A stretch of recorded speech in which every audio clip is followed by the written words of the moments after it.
Are we on? Well, we're not going to know that we're on. And hey, everybody, how's everybody doing? What is going on? Just seeing some previous results.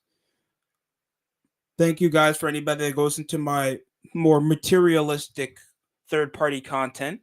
Welcome to the DST show. We are live. Anybody's welcome to come over right now. I'm trying to put the link over and it seems to be not resulting.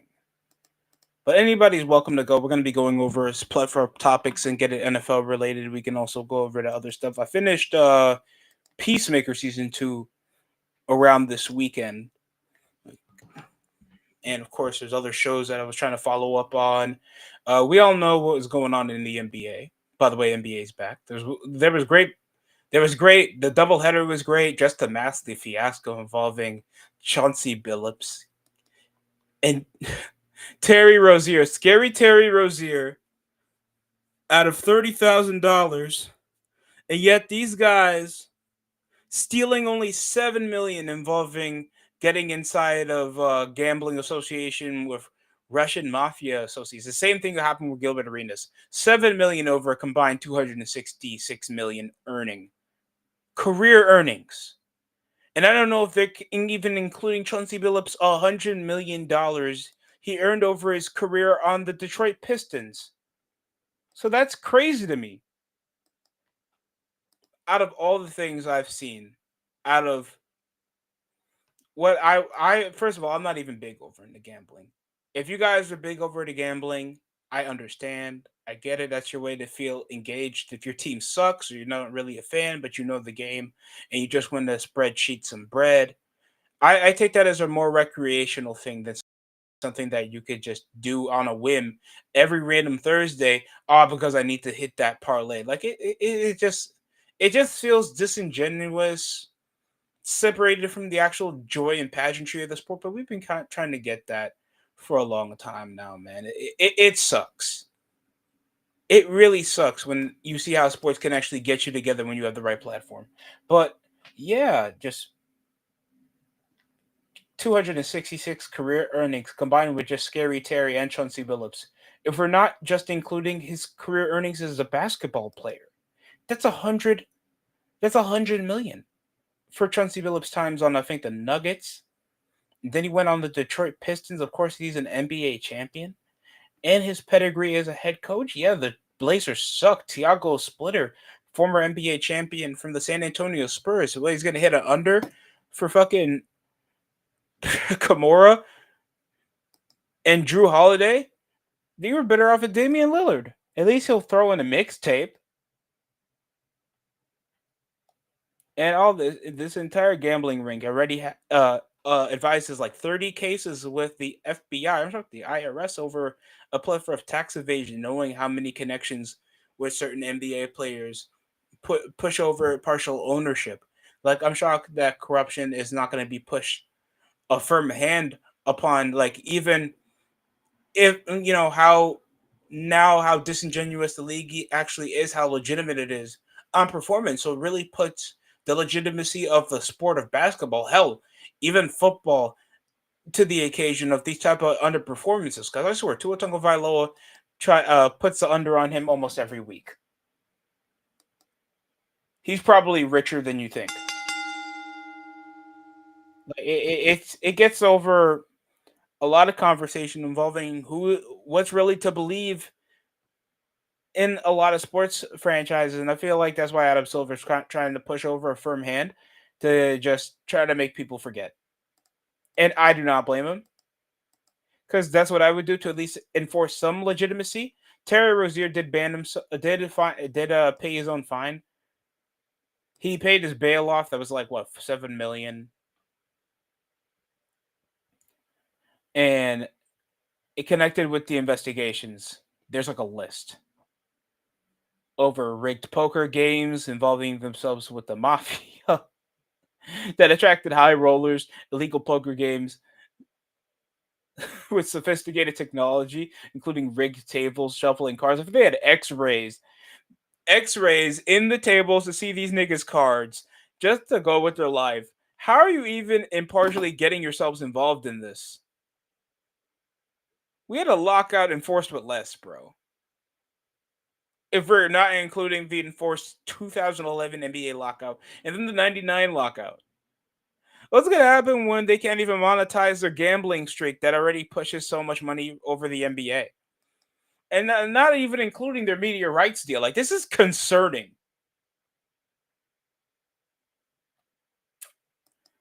I wish I could be more optimistic when it comes over to stuff like this. But Billups was also identified for uncharged corresponding a co-responder in related to sports betting rings, illegally, allegedly leaking insider information that the Trailblazers planned to tank in the 2023 game. It planned tanks for ingrained underperformances so they can force unders in betting rings.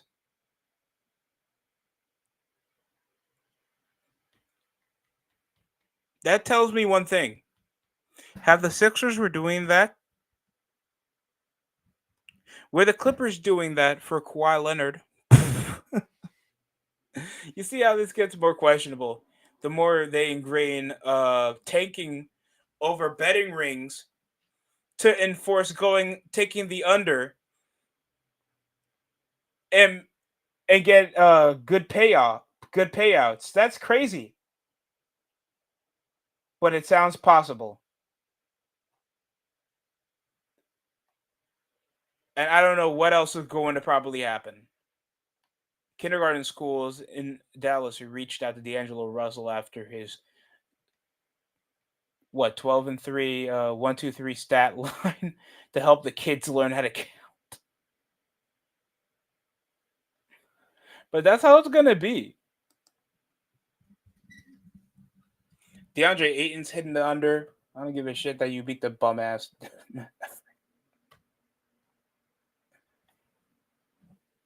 After what happened, DeAndre Ayton's going to be shut out by like one of the best teams in the Western Conference. Just to watch when he plays the Thunder. He's not going to know what he's doing against Hartenstein and fucking Chet Holmgren. You know how the Thunder hounds a bunch of NBA teams?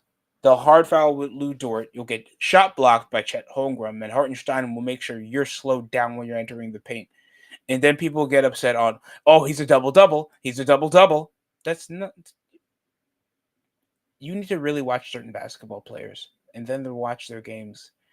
All because you average a double double doesn't mean that you're a great player for a championship team. You know who else was pushing over 20% stat, a 20-point stat line around the regular season, playing for a losing franchise? Terry Rozier. Miami had thought they'd get a high volume scorer to compensate over the poor second unit because they lost most of their NBA Finals team back in the offseason. And then they thought they'd compensate that for Terry Rozier. This nigga put an under. Now he's under investigation for betting.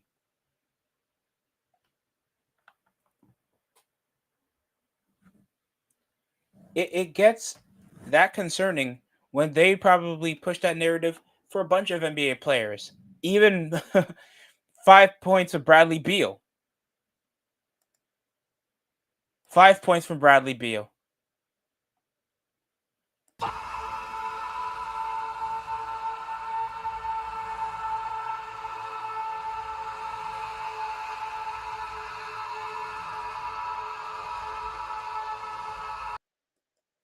5 points of Bradley fucking Beal. 5 points. Out of all the things we need in this world, it's to know that if you guys miss the mid 2010s, if you guys miss back when it wasn't 6 sevens, it was what are those? Just look at the 2025 LA Clippers. Just look at the 2025 LA Clippers. It makes you feel right at home. James Harden is still going to shit on in the playoffs with this 40-win team. Bradley Beal's going to put over a quiet 15 to 16 points. Kawhi Leonard's going to tear his patella and then get caught into another controversy involving his own second family in Puerto Rico. And the Denver Nuggets, of course, they're mollywopping the Phoenix Suns. Of course. Shout out to TRL. This is hilarious. Devin Booker's carrying, but he's not really a star. While Aaron Gordon's coming from his 10 3-point performance. He had a 50 ball against the Golden State Warriors. Kudos to him not taking a trophy for a win for a loss. That's actually kudos to Aaron Gordon.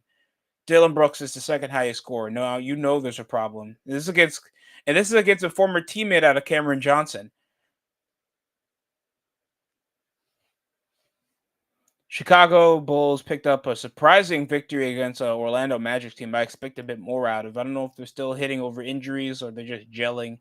I thought the floor spacing would be a bit better. With Desmond Bain, he had 14 points. Anthony Black scored more than Desmond Bain. Josh Giddey actually had a great game. 21 points off 8 boards, 3 assists. And Jalen Johnson. And Patrick Williams is not even starting anymore. You see, that's why they won. Memphis Grizzlies picked up finally a victory when you thought that they didn't know what they were doing. Benedict Mathurin dropped 26, but Cedric Coward, who is this? 27 points up, 6 boards, 4 assists. John Morant had 19, and Jaren Jackson Jr. had 17. With Javon Small.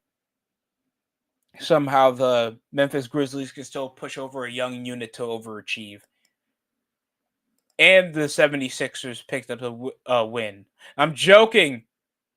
They did.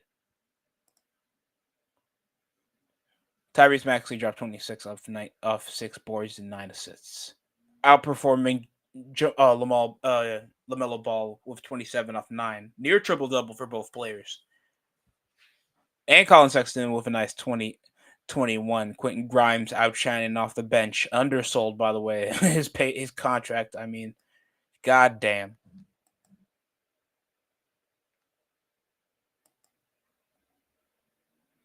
But just to know, this is what sports gets you. Niggas getting their unders and shit. Ponzi scheming their way for easy outs to watch some sports they really don't give a shit about. It gets really upsetting. It's like, what got you into baseball? I don't know who this Shohei nigga is, but I know he can play. So I'm getting to over on him on game 1 of the World Series. Toronto, I am having support for you because what's worse to losing to your rivals? Losing to the guy that was made you one step away from making you champion. So kudos to the Raptors. I mean to the Blue Jays. Shohei underperformed for that one.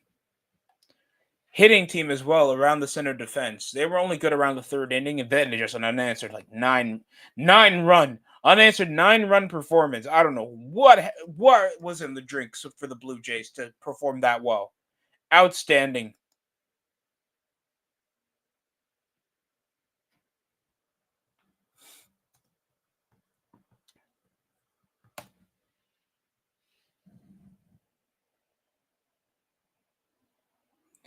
Handle with care. Shea Gilgeous-Alexander. Of course, the fragile jokes won't stop. Ooh, the 360 jam by Aaron Gordon. Bulls have more wins.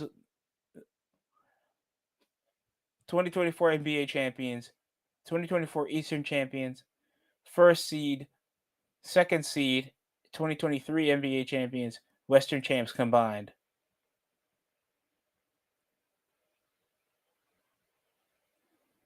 I thought you were just showing me the age of consent for Josh Giddey. We have officially reached the most depressing. Depressing.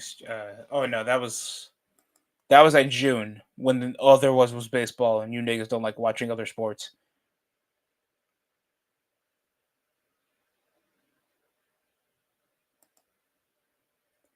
Can we stop AIing dead niggas, please? For the love of God, folks, have some type of decency. VJ Edge come with 77. I don't know what's the personal meaning of VJ Edgecombe's number 77. It's probably something from his childhood. I know he grew up in hard times when he was younger. Oh yeah, I forgot Damon Jones. And I don't know I can show this using Opera. Hold on. I think I can. So many fucking tabs. I really gotta slow it down.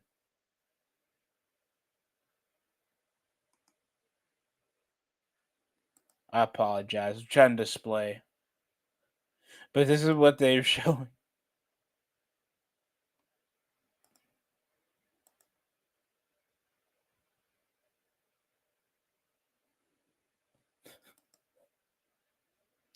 I love the NBA mafia story. So in the Ocean's 13, and Meet the Sopranos. Damon Jones, 37 minutes, gets released to federal holding. Oh my god. That's Damon Jones for you. Makes you think. Maybe I should have put that under in, with Bradley Beal.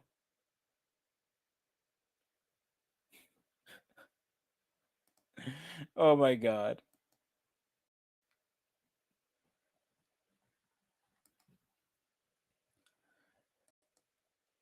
Week we are what? Week 8 now in the NFL season as well. The Nuggets are gonna mollywop the Suns, bro. No second option scorer. Dylan Brooks is their only wing defender. They don't really have any front court size that could actually versatilely like defend Jokic, and they're just gonna be stuck like floor spacing all night. So they're cooked. 1-5. Oh man, I want to push for Chicago because Baltimore just ain't it right now. It's not even Lamar Jackson. That would be a key piece. All he would was average 25. They are just like 2024 Cincinnati Bengals right now, as of this moment. Because they had to be really desperate to bring back good old Tyler Huntley to come over as a second string quarterback after the Cooper Rush project didn't work. One of the weakest defenses in the NFL, and they've lost four out of their five. While Chicago has actually been doing exceptional over their last five. Well, actually, they're a plus 500 team in the NFC North in a competitive division.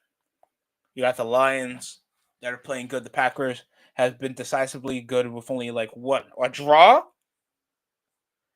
and only like one or two losses into the season. Cincinnati Bengals is a cry for help. Not really a cry for help. They're actually good. Out of the Jake Browning, you're struggling to play consistent starting football. You got legendary Joe Flacco that actually picked up their first win out of their last five, and actually getting them out of their losing slump. Just passing it to Jamar Chase. Because who's Justin Fields going to pass it to? Out of all the things, you got to be a special kind of ass to lose 10 straight games. The Jets fans are waiting for the Jets to lose 10 straight. That gives me the funniest thing to worry about in the entire NFL. Cause out of all the things, you gotta be a special time ass for Aaron Glenn to be putting his head into a spike. They have changed your coaching staff several times. Woody Johnson has the competence as your little Jet Alpha cousin that's brung for Thanksgiving dinner, and you have to tolerate him saying 6-7 every time you're eating. That would focus on your Madden overall than your actual skill on the football field. Grasp problems. You have to work on mediocrity or ass out of Justin Fields or Tyrod Taylor. Lack of any identity defined defensive competence. Poor poor morale. And now what is there to worry about? Except when's the extra loss gonna come? Because let's just screen over the New York Jets losses. They've been ass all fucking season, and it's their fault. I'm not even. Oh my god. I'm sorry, Swerve. Okay, all right. I don't want to ban you, brother. I don't. I do not. Oh my goodness. All for a first round draft pick that you know is BS because they don't be. First of all, look at Sauce Gardner. Look at Sauce Gardner. The guy's a first round option for the offense, obviously. The guy's getting blown out off coverages almost every game, 40-yard routes. Like you made the Carolina Panthers look like a competent 500 football team that they actually are now. They're 3-3 after starting off the season terribly. Denver Broncos out defense you guys. You held them over to 13. You guys had 11. Your best game was against Pittsburgh. That was still a loss because you had 30 plus 30 points of total offense. And then you guys barely went above 30. You lost to Miami. That's impossible at this point because Miami's also ass. Underperformed against Buffalo. The only understandable losses were against Tampa Bay and Buffalo. And Dallas. Anything else was possible. Denver could have been possible. Bo Nix was underperforming. Defense was secure. And all you guys just do is punt. And Justin Fields plays as conservative of your drunken uncle on spiked eggnog at Christmas. Like so conservative. People still bring up that he has 0 INTs, bro. And yet barely 5 touchdowns into the season with the worst QB rating in the NFL. He's complete shit. Anybody tells you otherwise, you're a Chicago Bears fan wishing they had a straight quarterback that's black. Like, come on. Out of his 6 appearances, 4 touchdowns, only 86 completions off 135. And yet his longest pass was only 33. And he can't even run out the pocket because most of the time he's second guessing when he wants to get a first down. It's so difficult to watch Justin Fields play football. Because not even your. Oh my God. It's ass. It can't be that bad. Because even Joe Flacco, that was at least a first option for the Cleveland Browns, got traded to a new scheme, and all he had to do was one job. And then every Justin Fields fans, and bro, if anybody has been around Chicago Bears fans or any apologist for a certain player, they'll push over the offensive line. First of all, Chicago and forward too, with probably the same offensive line security. Two new receivers out of Roma Dunze and DJ Moore. They actually always had a competent running scheme and an elite defense. Justin Fields just sucks ass. Y'all gotta accept that. Because out of all the things, he ain't it, bro. I'd rather y'all pick up on Tyler Huntley, trade for Skylar Thompson, Taylor Heineke, or Jake Browning. At least Jake Browning got one career, at least one regular season win before Joe Flacco came. Against the Pittsburgh Steelers of all teams. At this point, anybody could do. Because out of all the things, the Bungles are still in a competent position for playoff. While Woody Johnson just take this as a tax write-off. I don't know if you're focusing on F1 or anything, bro. I'm just saying. And I feel bad, man, because I have family that are Jets fans.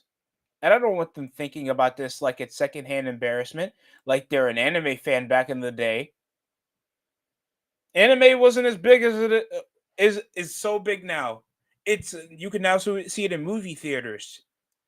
Not that Ghibli shit. You can now watch Chainsaw Man and all that crap. That's not how it was back in the day. They treated you being an anime fan like you were LGBTQ. Now you're a Jets fan and you bring that to the dinner table. You'd rather take another shot. and talk about politics. You got Brees wasting the potential of Brees Hall that should be an all-pro running back at this time. Garrett Wilson that should be at least a top 10 possible receiver. Alan Lazard still doesn't get a touch like a freshman with a worn-out college girl. Barely any depth in the tight end position, except probably Jeremy Rutger. Offensive line is an absolute joke, even though I feel like it's not even the offensive line fault. He's trying to find gaps. Then Justin Fields just scans over the field for like 2 seconds, focus on like one read to the net. He has the ability of Lamar Jackson, but the IQ of Johnny Manziel. It's very impressive. It's very impressive, bro. How the fuck do you have a better record than the Las Vegas Raiders with geriatric Pete Carroll and Geno Smith that's playing like he's back on the Jets? People are still rather talk about the 2-5 Giants. Cam Scatterboom Garden in the Garden got treated like Eli Manning after a Super Bowl victory. Oh my goodness. And thank you, Swerve. I think Brian Dibble says the same thing every play call. How the hell do they even run up the field for a touchdown? And they're just now going to. They're finally nipping to the tush push.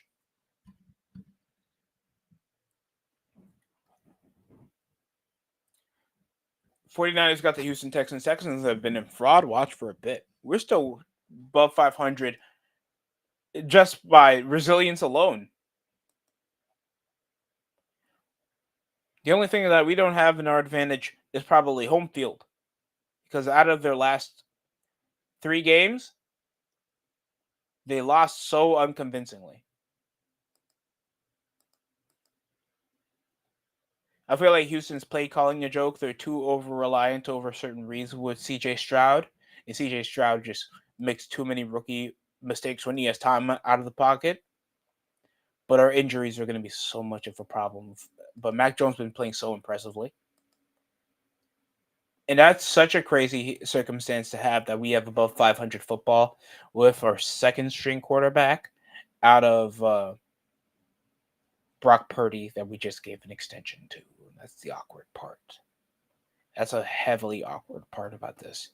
Upside is no overseas game. They have to wake up like 9 a.m. to watch, guys. If you guys have like a morning routine or you got to get breakfast ready, just remember we're in Munich to watch the Jaguars play off against the fucking Browns. You know, they want to watch soccer. Stop it. There's expanding the game, and you forget how like classism certain sports leagues are.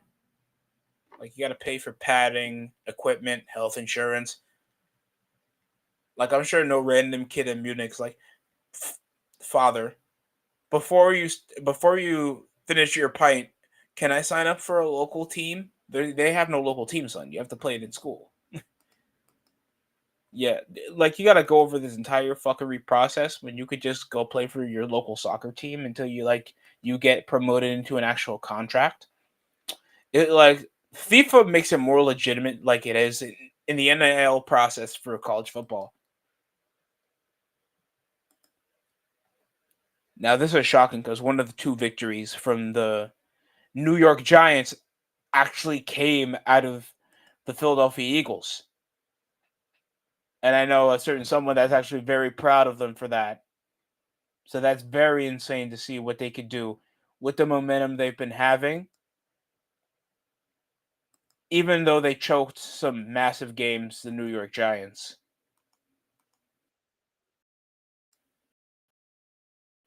They do have a legitimate offense. It's not just Scatterboo running it. I do Jackson Dart have the aggression and speed. I do like his swagger on the field. So I know he's more of a media presence right there. But besides that, very, very aggressive, mobile off his reads, and he can actually scramble out the pocket. So a bit more like Daniel Jones, but Daniel Jones is playing out of his mind this season, guys. I can't believe it too. And Colts are gonna decimate Cam Ward. Oh my god. No, out of all the people's Bengals card they had this season, it wasn't the Colts being 6-1 leading the AFC South, while the Houston Texans are 2-4. Jacksonville Jaguars are probably second best right now. It's insane. Like out of all the unpredictability, no one was suspecting such unorthodox way that the season would start for the Indianapolis Colts. They were well known of being more of a QB killing franchise.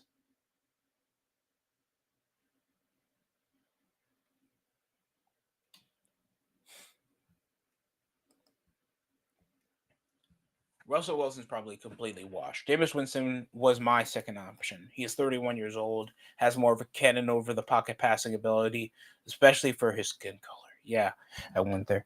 And just more of a captaincy mentality. He will throw it. He's trying to push you down that read. He's trying to push Hyatt over that slant. They do have a good running option with Tyrone Tracy, or they're just going to punch it with Scatterboo pushing around the red zone. I think the second person to go for 3 touchdowns was Quinton Judkins against the Miami Dolphins, I think the week prior or the week before that. So it's just impressive.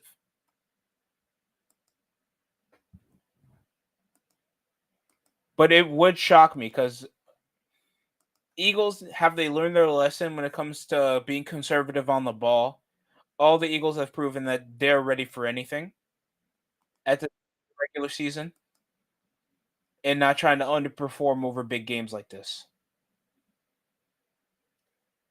Because Philadelphia really needs this victory, especially the point supremacy around the division before they play the Cowboys again.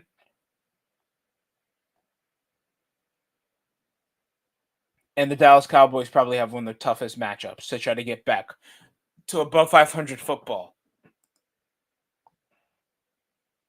Because the Commanders are only 3-4. But if they push over with a draw, and that nullifies them back over to the top rank, if Carolina obviously gets snubbed, they could take over back over the top 15 in just a matter of moments.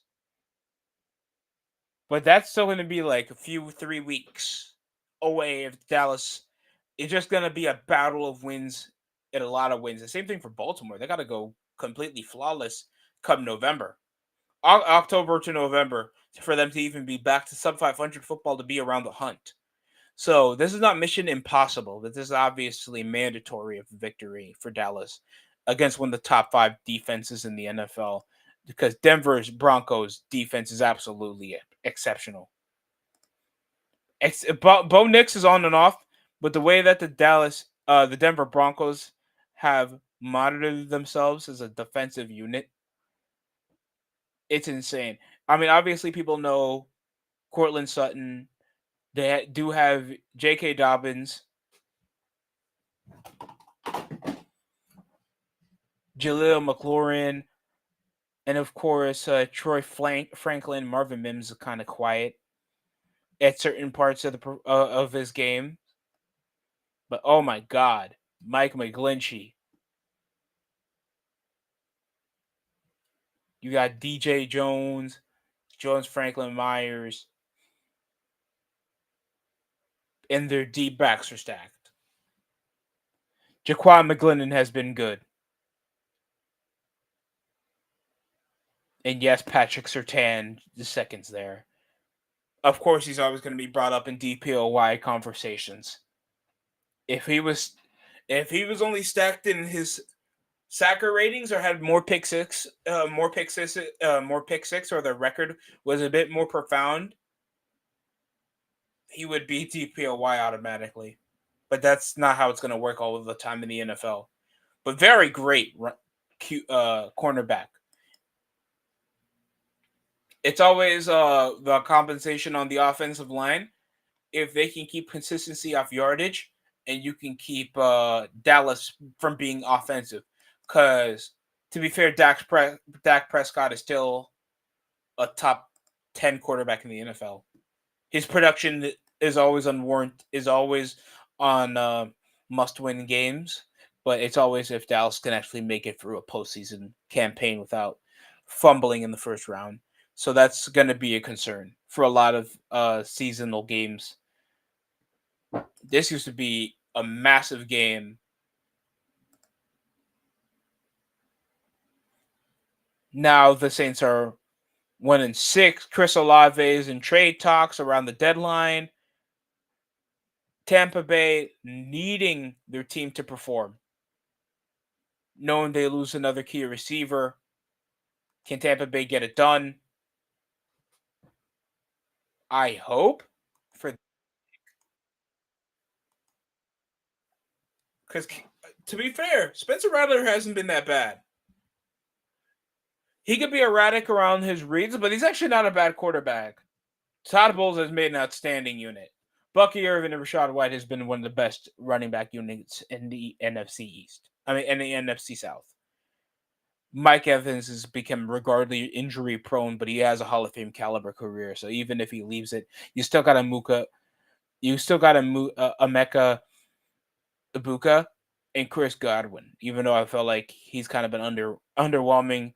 Sterling Shepard, if y'all remember him as a Giant, and they still have probably the best pass rush in the NFL with Veta Vea leading the charge,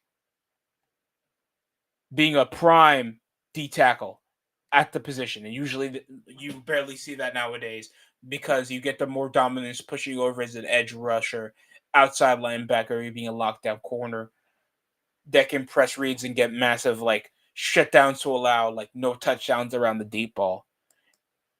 But there's still a lot of importance into it.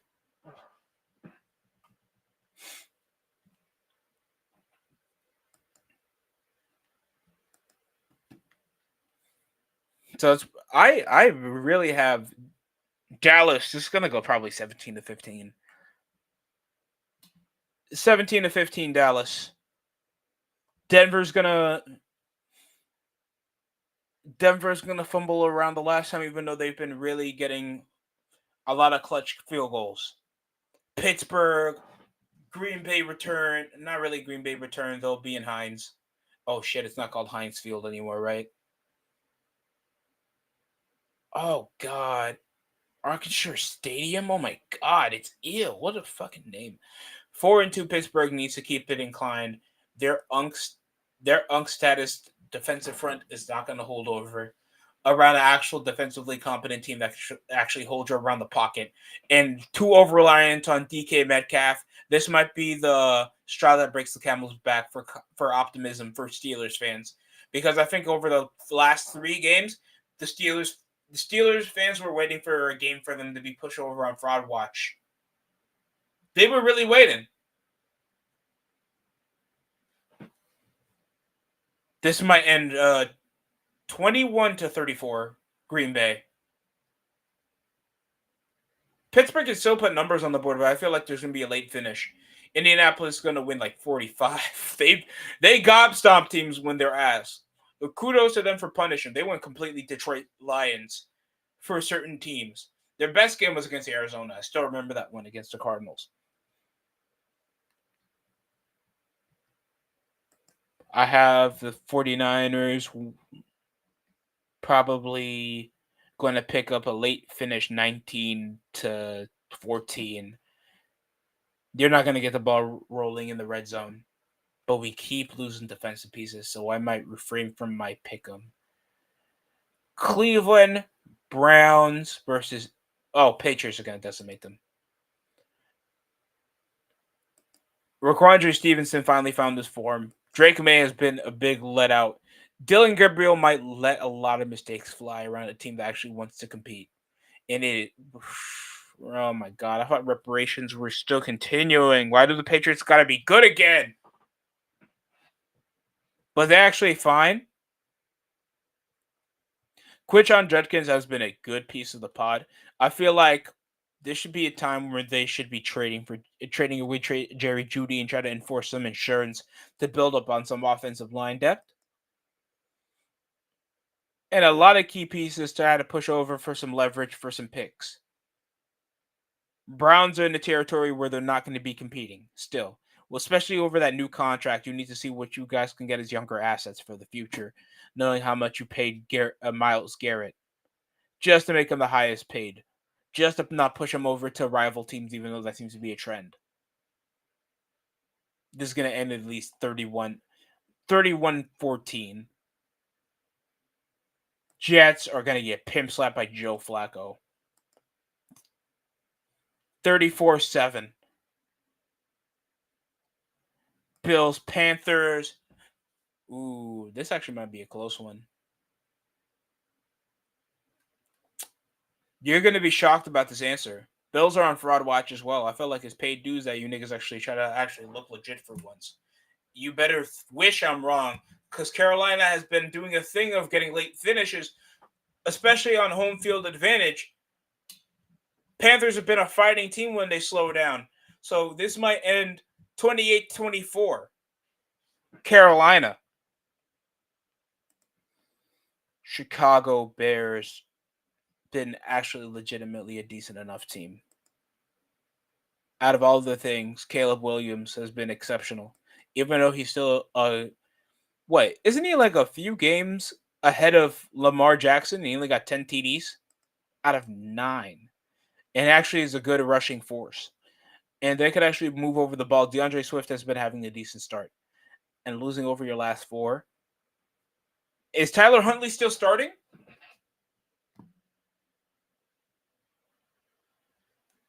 This is a must-win for Baltimore. There's no way you can push over at least winning 6 straight to get you guys back over to above 500 football. If not, so we're looking at this. This is a cry for help. After Chicago, you have an easy peasy game if Lamar's back around November. Then it's Minnesota, Cleveland, New York, Baltimore. I mean Cincinnati. That's kind of in the same circumstances, but still have their all pro receiver, and they can push over with a decent defense. Pittsburgh, that's like a bottom 25 defensive team that can barely get the ball moving. DK Metcalf isn't that really good physically, even though how big he is.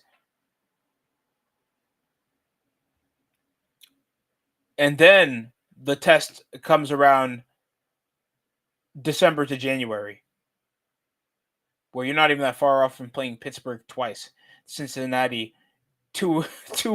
Yo, who made the schedule, fam? You're like barely 4 weeks apart from your division rivals. And then you get New England and Green Bay? Who hates you?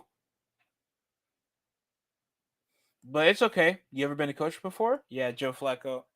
No. John Harbaugh is a snarky piece of shit, smartass. And then Atlanta Falcons. I hope this is the final nail in the coffin of Coach McDaniel's time here in Miami. Tua Tagovailoa has been absolute. He's a spammer of Jalen Waddle. All he has this season is 11 touchdowns of 215, 205 attempts of 139. You think it's not bad stat line because you're already on 1,300 yards. This nigga already has 10 picks. This guy already has 10 interceptions and 11 touchdowns.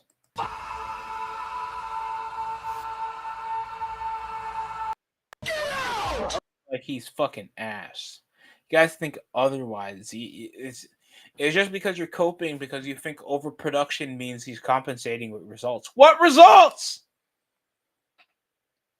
What results? If he just choked every goddamn game. The only thing nice about this is Darren Waller's actually went back to being a top 5 tight end. No, he's barely even a top 15.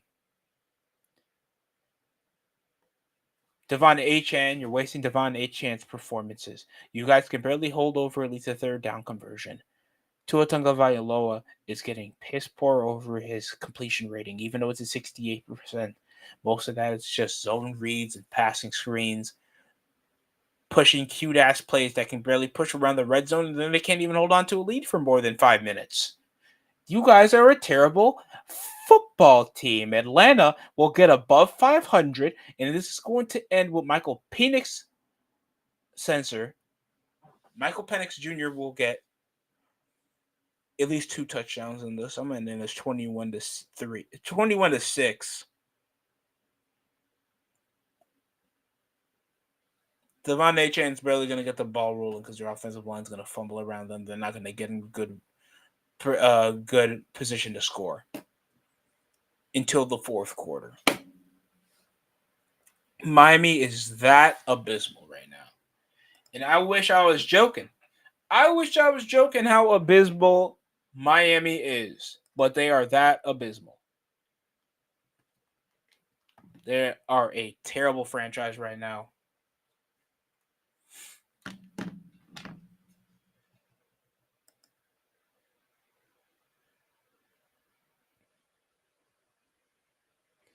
Ooh, the LA Kings beat. Oh no, they lose to the Preds.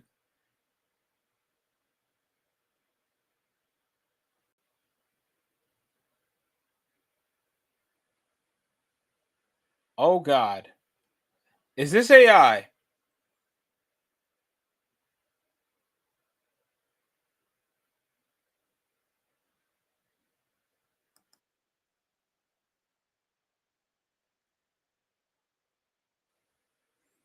They're showing me a Russian lady just beating up on people. Oh, Michigan beats Michigan State. And Jordan Marshall puts a dagger in the hearts of MSU fans. Hey, to the house. Devin Booker for 2 plus a foul. 14 points in the third quarter. 27 points in the game. Still got pimp slapped by the Denver Nuggets.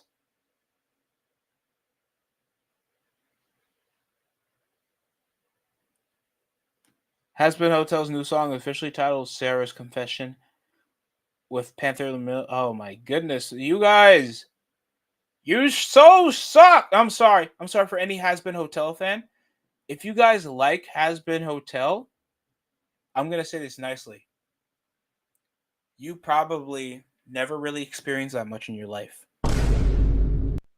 Judge anybody with any religious belief. You have a third gender in mind. You're 16 and you know what a Spencer's and a Hot Topic is. You probably have a terrible opinion about your own body. And you go to VR chats a lot. You're a pervert. And a weirdo. And that's okay. I've watched Has-Been Hotel. I like the animation. That's it. The narrative focus over all this involving the creator of Has-Been Hotel and Hell of a Boss, that are by the same creator, trying to be try hard, raunchy, uninspired, two-note, black and white, Hippocratic, self-insert, overly sexual, Ponzi scheme fuckery with no source of subtlety in the writing team and terrible character development.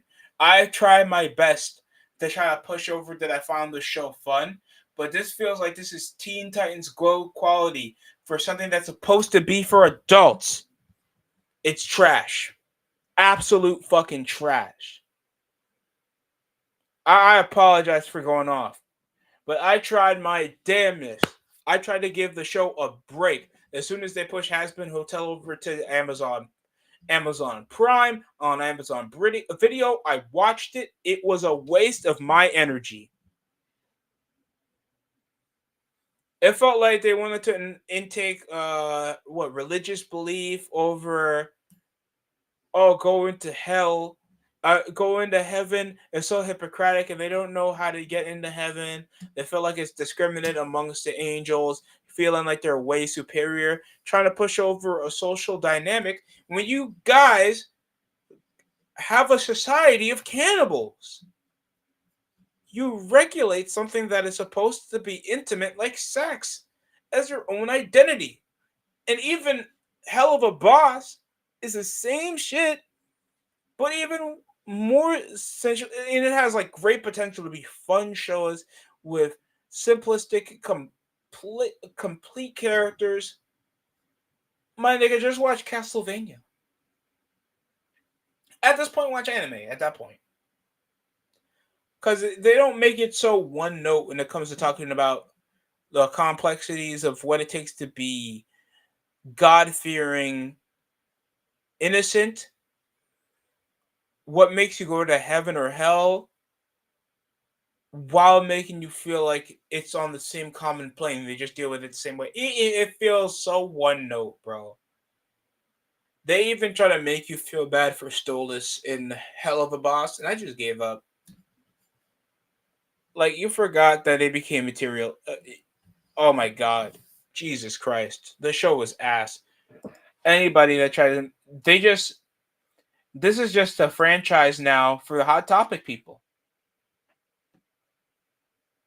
This is just a franchise now for a Hot Topic.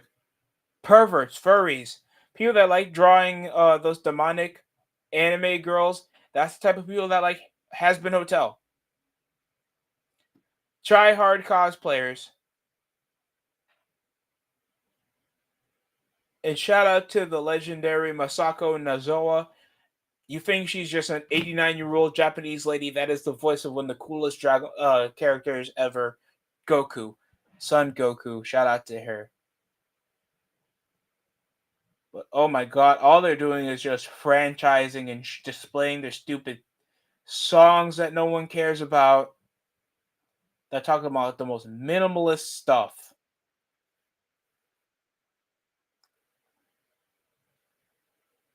Oh my god. Just try hard shit. Trying to make so the narrative is the angels to bad guys and they don't even know how to get to heaven. And trying to feel like their way is just, yet their way is wrong. Even though you guys have societies of a world where a rapist can still live in life over in hell. What? There's a society of cannibals, and you guys regularly killing each other. And then we got demons that get people that die and go to hell. Literally, this is the pilot of Has Been Hotel. Uh, Not Has Been Hotel. This is the pilot for fucking.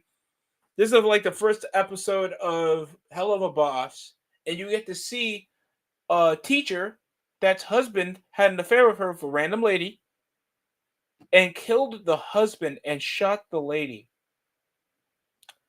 Chopped them up while the children were watching. She deserved to go to heaven. And then, you know what? Fuck it. And the pilot for Has Been Hotel was at least somewhat more broken up in a simple dynamic over utilizing salvation and trying to balance without having to extinguish people in hell. No, it's just so one note. And now they're showing me a Bob randomly attacks because the brain is wired correctly. How many mental health comments I see now? What Russian reality show is this? Russian Devo spazzing on everybody. Yeah, who's this Vladimir Kozlov? Super kicking bitches. And she pimp slapping.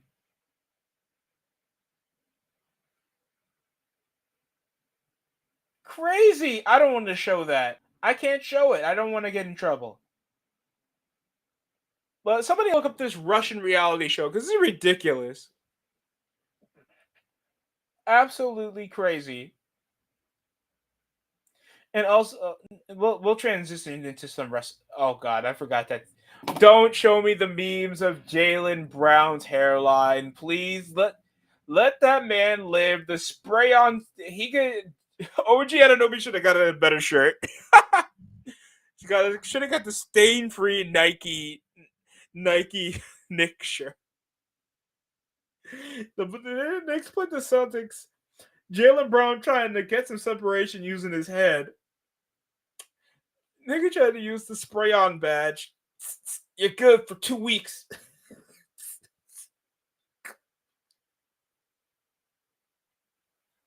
Oh my god. Okay. I want to pivot to some professional wrestling because I know certain fans, well, certain supporters of the channel are known for my professional wrestling commentary as well. And I have to say one thing. I told y'all. I told you. But no, I'm pessimistic, right? If I don't like him, that means everybody else likes. You know what? Jey Uso, he gets disliked for no reason. It's a racial thing, or it's a political thing, or people are just born negative. No, and we're not even going to use the ratings excuse. I'm using social media, and an alternative platform is YouTube, because the primary source of people are not going to watch a 3 hour product. They're going to watch the secondary product over the highlights, and it's segmented over parts of the show. So if you didn't want to watch the segment involving Jey Uso winning the Battle Royal live, you could just watch it on WWE.com. And now you're getting sentimentally dislike insight snapshots, raw dislike direct reports extension. What the fuck? Raw dislikes, estimated dislikes. What's a raw dislike count? Like an original dislike count? Return dislike? No, fuck you.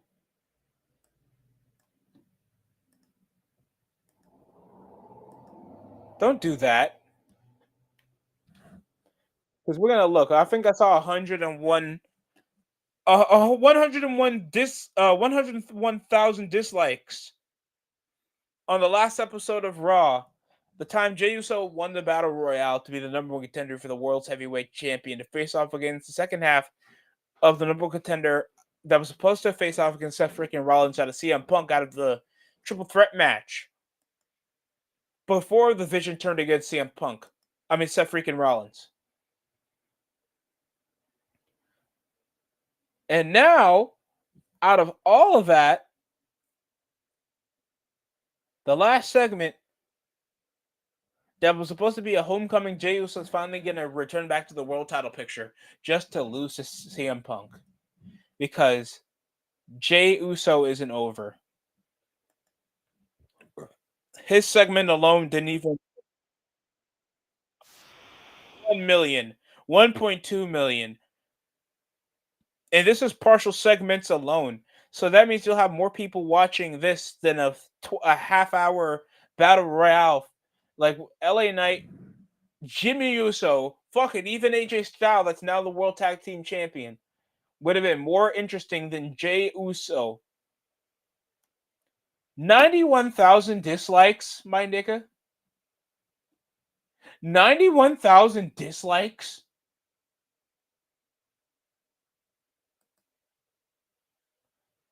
Just say it with me now.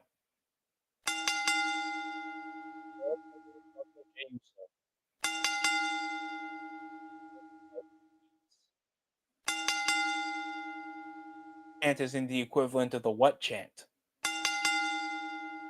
There's other catchphrases out there that Steve Austin uses to get over. And you refuse to try to stop this narrative of Jey Uso being considered a regular talent in the main event picture. It gets nauseating because it feels like he still can't outwardly get pushed outside of it because they just pushed that world title on him out of necessity so he doesn't get considered out buried. and that would get heat than him killing the ratings. And anybody that tries to afford that otherwise, niggas would have thought the world title was vacant. Because people did thought that the world title with Jey Uso on it was vacant. Stop blaming the booking most of the time. Sometimes it's not the right guy. Sometimes he's not performing as he should. Or because he doesn't wrestle a certain way, then you're going to push it on him as a person why he sucks. Jey Uso sucks as a main event wrestler. Jey Uso sucks as a singles wrestler. Jey Uso isn't that compelling on the mic. Jey Uso isn't the guy considered over on the picture. And the most he tries to spin that around over the fan base and how unprofessional of a bitch he is. You know what? Cool. Cool on him, man. Cool.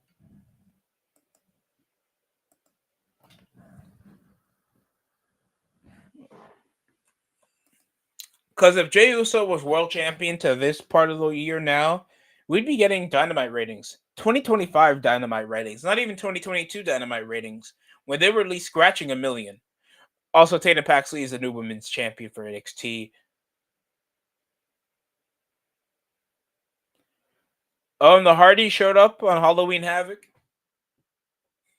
Cool stuff is happening. Oh, I guess we're getting some new talents showing up. Is that Lindsay Dorado? No. So I guess these are new young up and comers they promote over for NXT.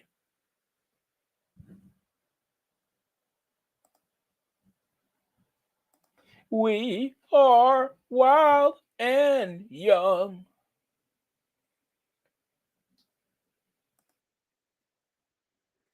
We've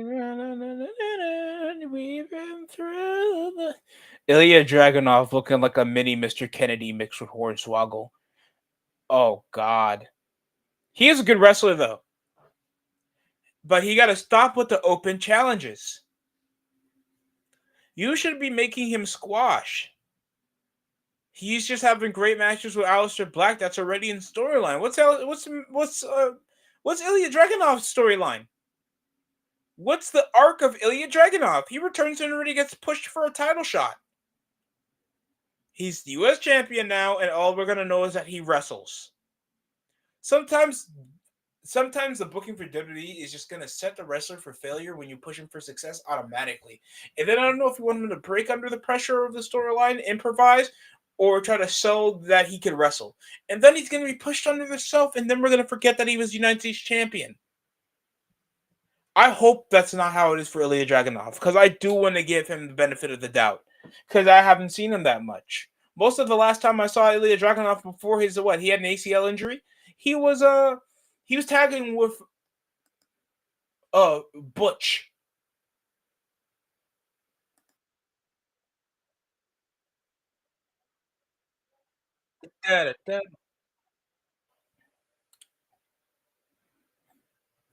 Oh, and Blake Monroe is the new North American Women's Champion. Oh yeah, Halloween Havoc just passed.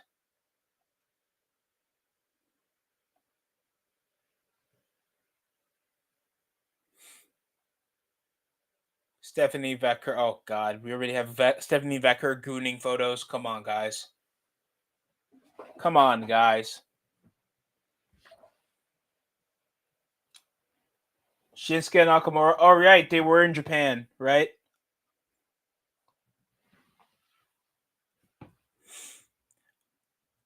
Everybody talking about the departure of AJ Styles come next year. We already got the departure of John Cena. Of course, AJ Styles is going to be a bona fide Hall of Famer. Shinsuke Nakamura, I feel like will take a couple of years. I'm not going to lie. Shinsuke Nakamura. And it sucks too that he's not even the most successful Japanese wrestler currently on the roster. It's Asuka.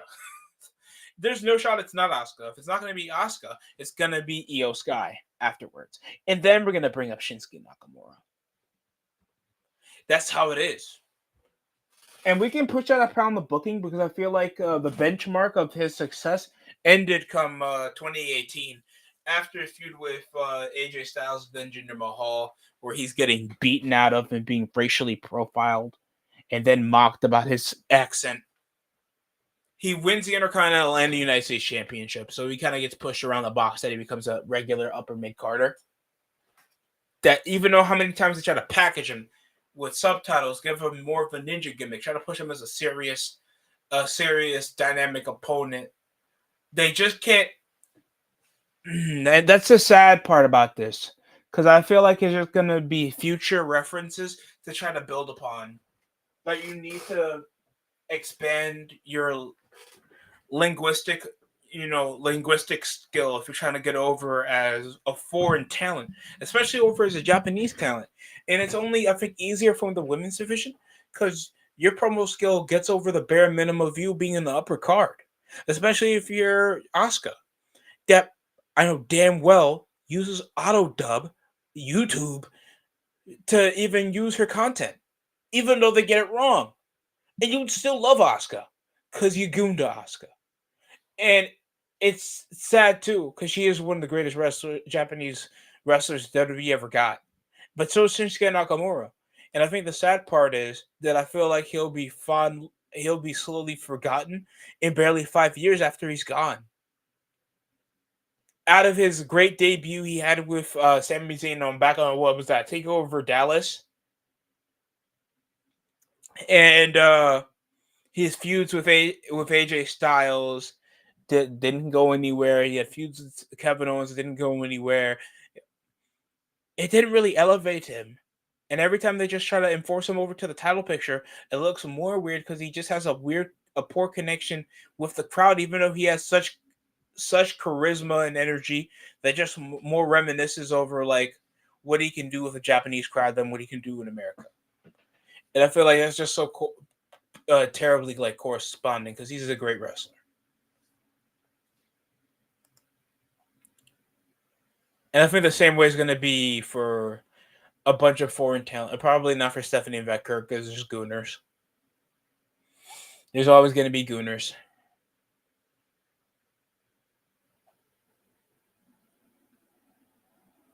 Chavo Guerrero will never go to the fucking Hall of Fame.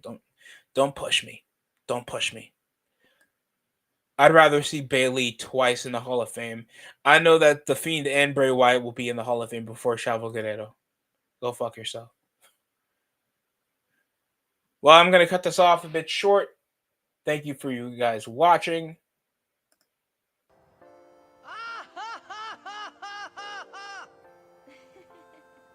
I hope you just want to do a late little stream, get myself caught up before Sunday. Bye.